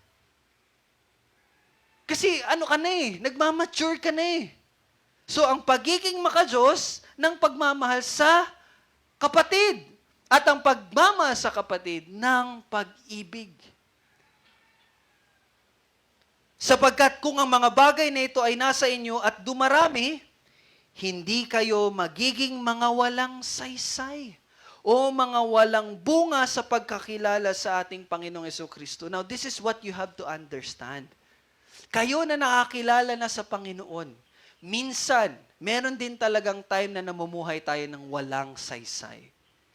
Namumuhay tayo ng mga walang bunga. Namumuhay tayo sa mga walang kabuluhang bagay. And dapat nyo itong maintindihan. Huwag nyo pong isipin, ligtas na ako, okay na. Yes, you're ligtas na, okay na. Pero it is also true na minarapat ng Panginoon na tayo ay lumago. Kaya yung mga tao na iniisip na okay lang, basta I know the truth, I am very eloquent sa truth. Verse 9 is a reminder na rebuke. Verse 9, sapagkat sino mang wala sa mga bagay, wala ng mga bagay na ito, ay bulag. You see, grabe yung description, no? Bulag. Ligtas ka na, pero bulag ka pa rin. Bulag at ang nasa malapit lamang ang nakikita. Ibig sabihin, hindi nila hindi na re-recognize or hindi na iisip yung eternity. Nandito pa rin yung pag-iisip nila sa mundong ito. At nakalimutan, ano nakalimutan niya? Na siya ay nilinis mula sa kanyang mga dating mga kasalanan. Now, these words affirms na ang isang taong niligtas ng Diyos ay ligtas. Yun yung no? Yun yung kagandahan ng grace. Ligtas ka. Kaya lang, sabi ni Pedro, kapag hindi ka nag-grow sa Christian virtue, hindi ka nag-grow sa maturity, para mong nakalimutan, hindi parang, nakalimutan mo na ikaw ay nilinis na. You're saved, yes, but you're forgetting that you have been cleansed already. Ibig sabihin, namumuhay ka katulad ng mga hindi mananampalataya. That's true. The Word of God is very clear. It's not legalism, it is the Word of God. Kaya nga po, di ba sinasabi natin, remind yourself always of the gospel. Di ba? Lagi nating paalalahanan ang sarili natin ng Ebanghelyo ng Diyos. That is true. Remind yourself always of the gospel. And sa pag-remind nyo lagi ng inyong sarili sa gospel, you will also be reminded of the growth na resulta ng pagbubuhay muli ng Panginoon. Huwag mong gagawing lisensya yung reminder ng gospel upang mamuhay ka gaya ng mga hentil. Huwag mong gagawin yun na dahilan. You see? And magpapatuloy tayo. Kaya, mga kapatid, tingnan niyo po ang puso ni Pedro. Kaya mga kapatid, lalong pagsikapin ninyo na patatagin ang pagkatawag sa pagkapili sa inyo. Sapagkat kung gagawin ninyo ang mga bagay na ito, hindi kayo matitisod kailanman. So you see, yung patuloy na paglago po ninyo is actually assurance from God that you are saved. That's an assurance actually. Hindi siya requirement for salvation. That is assurance of your salvation. Sapagkat sa ganitong paraan ay masaganang ibibigay sa inyo ang pagpasok ng walang hanggang kaharian ng ating Panginoon at tagapagligtas na si Jesucristo. Kaya tingnan niyo po, kaya't lagi kong hinahangad na ipaalala sa inyo ang mga bagay na ito. That's the heart of a pastor.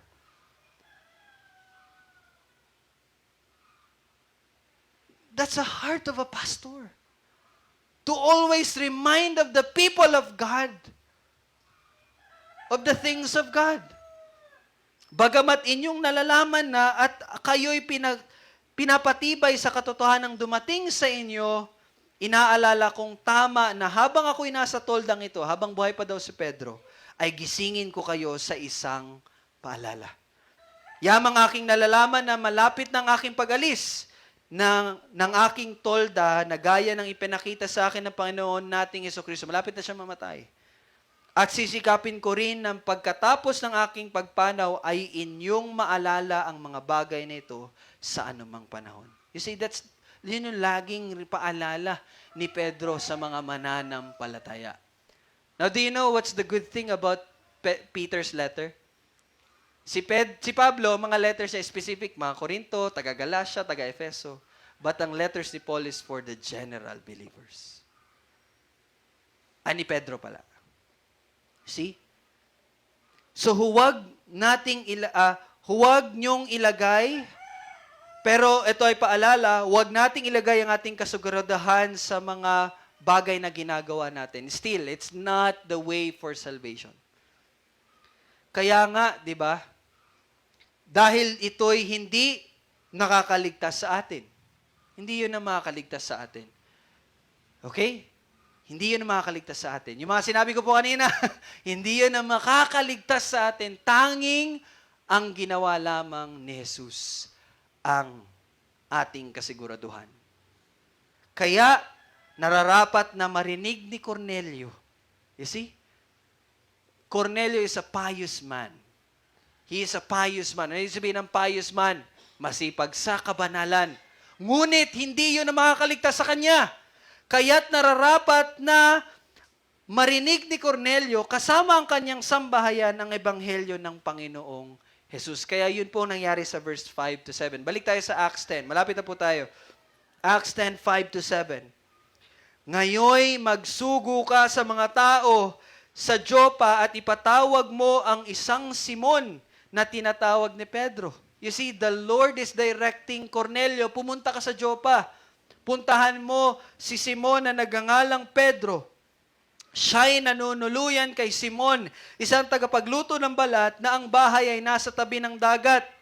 Nang umalis na ang anghel, verse 6 lang pala, sorry. Verse 6, siya'y nanunuluyan kay Simon, isang tagapagluto ng balat na ang bahay ay nasa tabing dagat. So, dito nyo po makikita ang kahalagahan ng ebanghelyo. Kailangan niya yung marinig. Kasi although, yes, tinanggap ng Diyos yung kanyang panlilimos at pananalangin, but hindi yun ang paraan ng kaligtasan. The only way for salvation is sa pamagitan ni Jesus. Kaya ang Panginoon, He is directing Cornelio, pumunta ka kay Pedro. Kasi si Pedro ang maghahayag sa iyo ng ebanghelyo ni Jesucristo. Pero one thing that we can observe, sino nagsasalita dito? Anghel. Di ba, anghel? Maari naman po na ang anghel ang magsabi ng ebanghelyo, di po ba? Pwede naman. Yung anghel nga nagsabi na magpunta kay Pedro.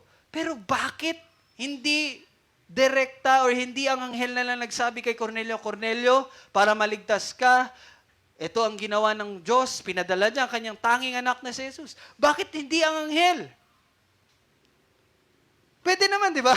Ito na nga yun, nagsasalita na nga yung anghel sa kanya. Bakit hindi? And this is what you have to understand. Ito ang dapat nating maintindihan. Minarapat po ng Panginoon na hindi anghel. Hindi sa pamagitan ng anghel. Ni hindi sa pamagitan ng pangitain na maligtas ang isang tao. Minarapat ng Panginoon na gamitin ang tao bilang kasangkapan ng Panginoon upang iligtas ang mga tao ng Diyos. Tayo po ay piniling kasangkapan ng Diyos for the salvation ng mga ililigtas ng Diyos. Hindi ko po sinasabi tayo ang paraan. Tayo lang po yung parang ginamit, kasangkapan. Kasi sino ba ang maghahayag ng ebanghelyo? Ang tao. Kaya nararapat po na ihayag natin ang ebanghelyo. At sa simula pa man ng iglesia, ito na po ang panawagan sa bawat mananampalataya. Lastly, second to the last, open your Bible in Acts chapter 1, verse 8. Very important to see. Acts 1:8. Sabi po dyan, ngunit tatanggap kayo ng kapangyarihan pababa sa inyo ng Espiritu Santo at kayo'y magiging mga saksi ko sa Jerusalem, sa buong Judea at Samaria at hanggang sa kaduluduluhang bahagi ng lupa.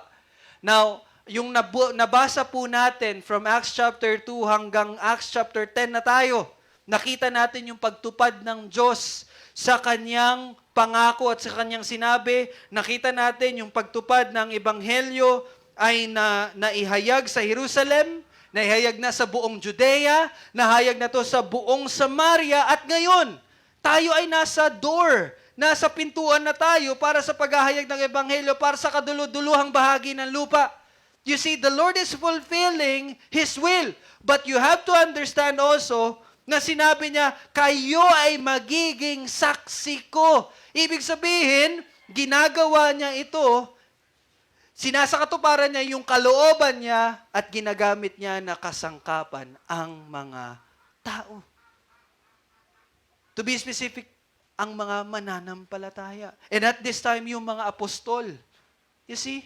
And for this present time, bawat isa sa atin. And for our ending, basahin natin Colossians chapter 1, verse 24 to 29.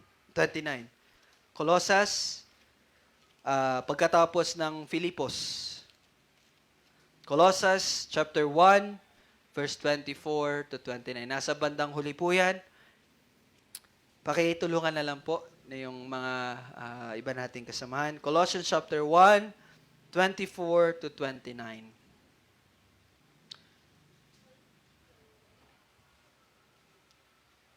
Okay? Nandiyan na po. Kaya dito nyo po makikita, no?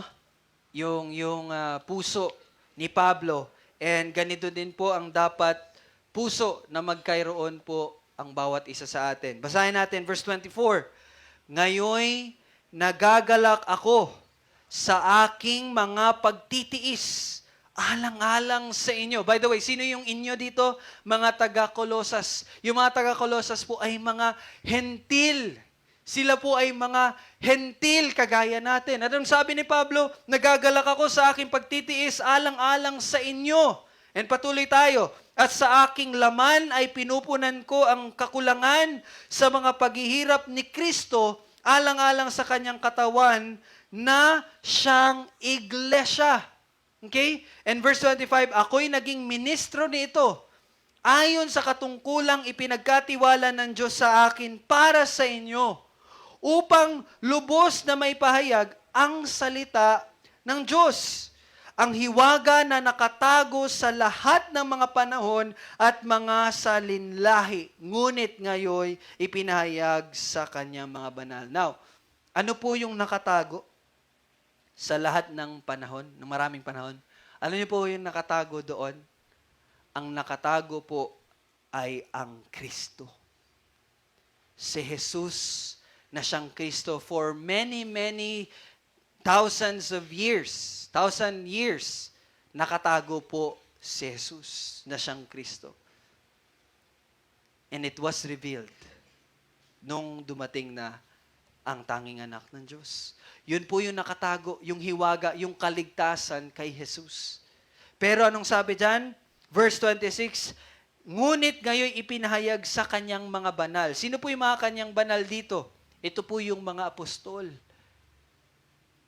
Ipinahayag sa kanila. Kung kaya, verse 27, sa kanila'y ninais ng Diyos na ipaalam kung gaano kalaki ang mga kayamanan ng kaluwalhatian ng hiwagang ito sa gitna ng mga hentil. Do you remember Pedro? Yung binasa natin kanina? Di ba na-amaze siya? Kasama pala ang mga hentil. So, si Pedro ay isa sa mga example na binabanggit ni Pablo dito na sinasabi sa verse 26 sa kanyang mga banal. Okay? And verse 27, patuloy tayo, na ito'y si Kristo na nasa inyo na siyang pag-asa sa kaluwalhatian. And the application, siya ang aming ipinapahayag na binabalaan ng bawat tao at tinuturuan ng bawat tao sa buong karunungan upang ang lahat ay may harap naming sakdal kay Kristo. Kaya sila Pablo ay laging nagagalak bagaman sila ay dumadanas ng sobrang pagtitiis.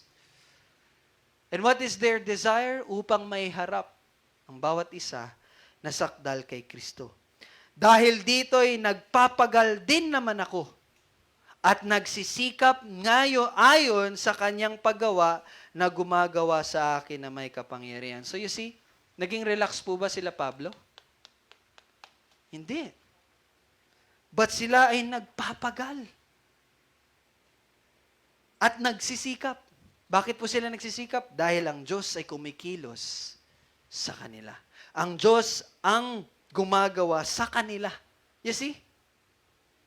So it's the same thing para sa bawat isa sa atin. If you claim to be a believer, and I would love to say, yes, you're a believer. It's my desire na bawat isa sa atin ay tunay ngang mananampalataya. So claiming that we are saved by God, gumagawa po, kumikilos po ang Diyos sa ating mga buhay. So magkaroon po tayo, sana nagkakaroon na po tayo ng desire. Para, sabi nga sa 28, ang bawat tao ay turuan ng karunungan upang ang lahat ay may harap na sakdal kay Kristo. Sabi nga ni Pastor Noel in our Friday class, sabi niya, ang isang taong tunay na nakakaunawa ng Ebanghelyo ay tao na masugid na naghahayag ng Ebanghelyo. If you really understand the gospel, you will share it. Tingnan nyo, bahala mamatay yung mga apostol. Di po ba? Bakit ganun sila?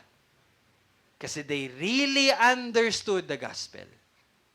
So it's ironic to say that naunawaan nyo ang gospel, but we are not even sharing it. Di po ba? So ganyan po, kahalaga na may pahayag ang ebanghelyo dahil walang maliligtas.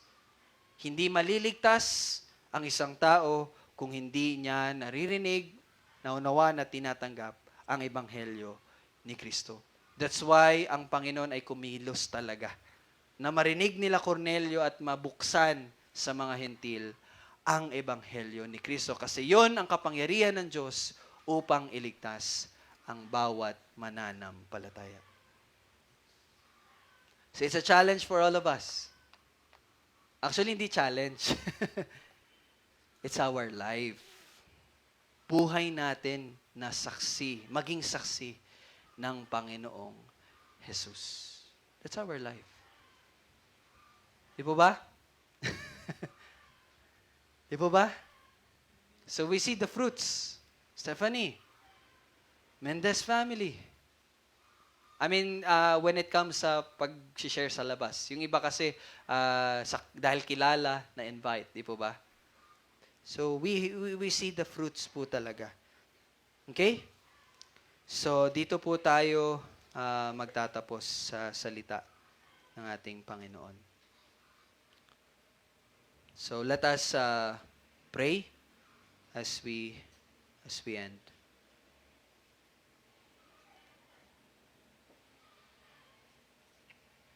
Let us pray. Our Father in heaven, maraming salamat po sa iyong salita. Salamat, Lord, sa pagpapakita sa amin na indeed ang iyong kaligtasan ay tiyak at ito ay sa pamagitan ng paghahayag ng Ebanghelyo. Dahil dito naririnig ng isang tao ang iyong ginawa sa pamagitan ng iyong tanging anak na si Jesus. Salamat din, Panginoon, sa pagpapaalala sa amin sa pamumuhay na iyong inihanda sa bawat isa sa amin para sa kaluwalhatian ng iyong pangalan. Ng aming mga mabubuting gawa ay tunay na hindi makakaligtas sa amin, ngunit ito ay tunay sa buhay ng isang tunay na iyong tunay na niligtas. Maraming salamat, Panginoon, dahil naunawa namin ng Ebanghelyo ang siyang tanging mensahe ng katotohanan at ang ginawa at pagkatao ng Panginoong Yesus ang tanging kasiguraduhan ng aming kaligtasan. Salamat, Panginoon, even for reminding us na ang aming puso na naisin ang gawin ang mga bagay na makakatulong para po sa kapakanan, lalong-lalo na ng bawat mananampalataya na aming kapatid sa iyong katawan.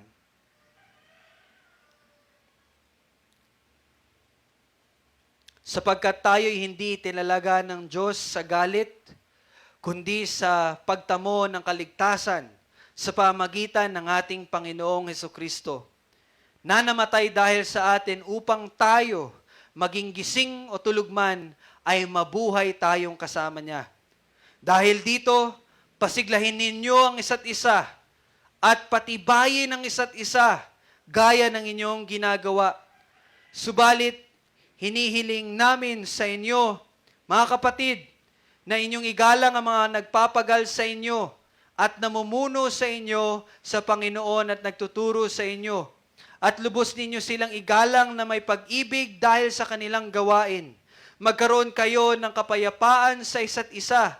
Mga kapatid, aming isinasamo sa inyo na inyong pangaralan ng mga tamad, palakasin ng mga mahihinang loob, alalayan ng mga mahina at maging matiisin kayo sa lahat. Tiyakin ninyo na ang sino man ay huwag gumanti ng masama sa masama, kundi lagi ninyong naisin ang mabuti para sa isa't isa at sa lahat. Magalak kayong lagi, manalangin kayong walang patid. Sa lahat ng mga bagay ay magpagsalamat kayo, sapagkat ito ang kalooban ng Diyos kay Kristo Jesus para sa inyo. Huwag ninyong patayin ang ningas ng Espiritu, huwag ninyong hamakin ang mga pagpapahayag ng propesiya, kundi subukin ninyo ang lahat ng mga bagay, pangawakan ninyo ang mabuti. Layuan ninyo ang bawat anyo ng kasamaan. Pakabanalin nawa kayong lubos mismo ng Diyos ng kapayapaan at ng inyong espiritu at kaluluwa at katawan na ingatang buo na walang kapintasan sa pagdating ng ating Panginoong Hesukristo. Ang biyaya ng ating Panginoong Hesukristo ay sumainyo. Ito aming panalangin sa pangalan ni Jesus. Amen at amen. Maraming salamat po. Happy Lord's Day sa lahat. At pati po dyan sa online. Thank you. Bye-bye and God bless. Thank you.